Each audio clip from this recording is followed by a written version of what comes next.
এরকম super tasty ramen বাসায় বানাতে পারবেন খুব সহজে। এরকমভাবে টেস্টি রামেন খুব ইজিলি কিভাবে বাসায় বানাতে পারবেন সে সব কিছুই দেখাবো আজকের সম্পূর্ণ ভিডিওতে। আপনাদের সবার কাছে অনুরোধ রইল পুরো ভিডিওটা দেখার।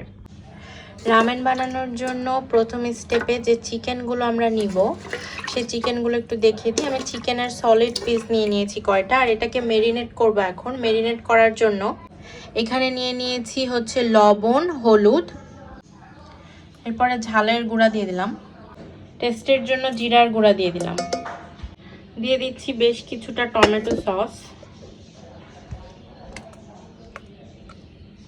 আরও দিব রসুন পেস্ট, আদার পেস্ট পরিমাপ মতো, আর দিয়ে দিচ্ছি লেবুর রস। এরপরে সবগুলোকে সুন্দরভাবে মিক্স করে নিব। সয়া সস থাকলে দিবেন, বাসায় সয়া সস শেষ হয়ে গেছে সেই জন্য আমি দিতে পারছি না। রামেন তো সয়া সস ছাড়া অসম্পূর্ণ, থাকলে অবশ্যই দিবেন। এরপরে চিকেনগুলো একে একে দিয়ে দিচ্ছি। এবার এটাকে সুন্দর করে মেরিনেট করে আমি সর্বোচ্চ 30 মিনিট থেকে 1 ঘন্টা পর্যন্ত রাখবো। আমার কাছে বেশি টাইম নাই সেই জন্য আজকে আমি 20 মিনিটের মতো রাখছি, বাট টাইম থাকলে আপনারা যতক্ষণ রাখবেন তত বেশি টেস্টি হবে এটা। এইদিকে একটা ডিম সিদ্ধ করে নিয়েছি, ফ্রাই প্যানের মধ্যে পানি গরম হতে দিলাম। আমি এই পরিমাণ পানি দিয়েছি কারণ আমি একা খাবো আর একটা নুডলস নিব। পানিতে বলক চলে আসলে দিয়ে দিচ্ছি হচ্ছে কাঁচা মরিচ, আর দিয়ে দিব কিছু পেঁয়াজ। বাটা মশলার মধ্যে আরও যা যা দিচ্ছি তা হচ্ছে আদার পেস্ট আর রসুনের পেস্ট। আর আমি রামেন সবসময় একটু স্পাইসি খেতেই পছন্দ করি, তার জন্য হচ্ছে শুকনা ঝালের পেস্টটাও আমি খানিকটা দিব। তবে কেউ যদি ঝাল বেশি না খেতে পারেন, যেমন আমার ফ্যামিলির মানুষের আবার ঝাল একদমই খেতে পারে না, তো সেরকম যদি কেউ থাকেন তাহলে অবশ্যই এই ঝালটা স্কিপ করবেন। দিয়ে দিচ্ছি টমেটোর পেস্ট না, টমেটো সস। আসলে টমেটো পেস্ট দিলেও হবে, টমেটো সসটা আমি দিচ্ছি এখানে অনেকগুলোই দিব কারণ আমার বেশি ভালো লাগে। পরিমাণ মতো লবণ দিয়ে দিতে হবে। লবণের পরিমাপটা আমি শিওর থাকি না, সেই জন্য পরে টেস্ট করে দেখে আবার লবণ অ্যাড করা যেতে পারে।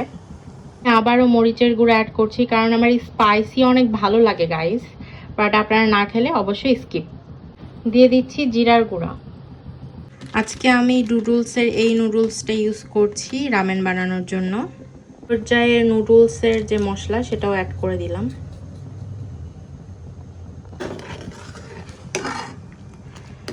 এই পর্যায়ে এগুলোকে একটু নেড়ে দিতে হবে, নাড়ার পরে এগুলোকে ঢেকে রাখতে হবে যেন মশলাগুলো একটু কষিয়ে নেওয়া হয়, মানে মশলাগুলোকে নিজেদের মধ্যে একটু কষতে হবে। তারপরে নুডলসটা দিব, ঢেকে দিই। বেশিক্ষণ না, 4 থেকে 5 মিনিট। 4 থেকে 5 মিনিট বলতে এই টাইমের মধ্যে আমরা চিকেনটাকে ফ্রাই করব, ততক্ষণে আমরা হচ্ছে এই মশলাটা সিদ্ধ হয়ে যাবে। এই যে চিকেনগুলো খুব সুন্দর হয়ে মেরিনেট হয়ে আছে। এইদিকে একটা ছোট কড়াইয়ে তেল বসিয়ে দিয়েছি ওই চিকেনগুলোকে ভেজে নেওয়ার জন্য। এইদিকে মশলাটা খুব ভালোভাবে সিদ্ধ হয়ে গেছে। এবার আমি জাস্ট টেস্ট করে দেখবো লবণ ঝাল সব ঠিক আছে কিনা। যদি ঠিক থাকে তাহলে এর মধ্যে আমি নুডলসটাকে দিয়ে দিব। টেস্ট করে দেখেছি সব একদম পারফেক্ট আছে, বাট আমার একটু থিকই খেতে ইচ্ছা করছিল, একটু সুপি টাইপস, সেই জন্য আমি খুবই সামান্য কর্নফ্লাওয়ারের মধ্যে পানি গুলে নিয়েছি এবং এটা এর মধ্যে দিয়ে দিব।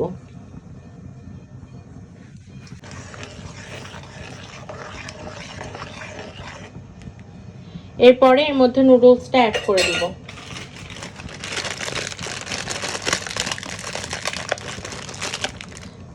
নুডলসটা দিয়ে দিলাম।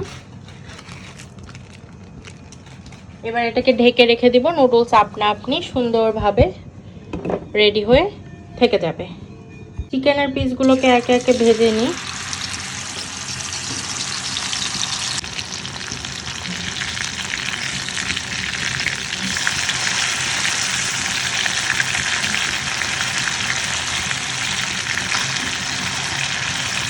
আমি একা একটা মানুষ হিসেবে 3টা চিকেন একটু বেশি হয়ে গেল, যাই হোক প্রবলেম না।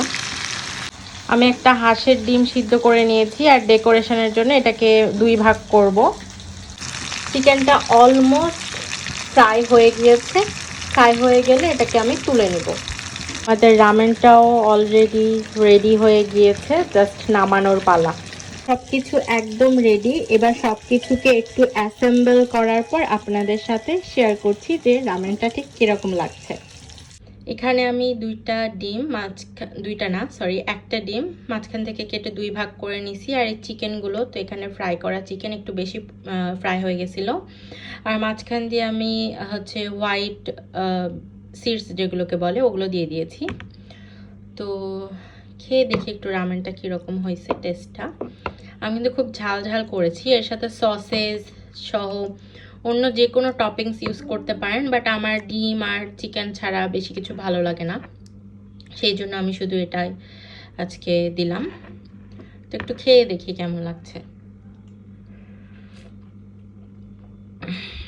সিরিয়াসলি অ্যামেজিং, অনেক টেস্টি হয়েছে গাইস, অনেক টেস্টি হয়েছে। একটু চিকেনটা খেয়ে দেখি।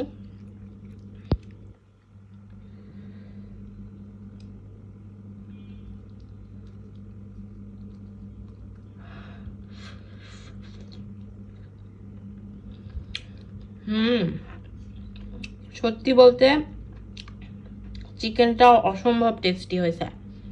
অবশ্যই সবাই একবার হলেও ট্রাই করবেন। আমার রামেন স্যুপ এই সব কিছু লেবু দিয়ে খেতে খুব ভালো লাগে, তো আমি লেবুর রস নিয়ে নিয়েছি, লেবুর রস দিয়ে খাবো। খুবই টেস্টি লাগছে। আর এই চিকেনটা অনেক বেশি জুসি হয়েছে, খুবই জুসি, খুবই টেস্টি লাগছে। তো আজকের ভিডিওটা এখানে শেষ করছি। সম্পূর্ণ ভিডিও দেখার জন্য আপনাদেরকে অনেক অনেক ধন্যবাদ। সামনের ভিডিও আসা পর্যন্ত সকলে ভালো থাকবেন, সুস্থ থাকবেন। আল্লাহ হাফেজ।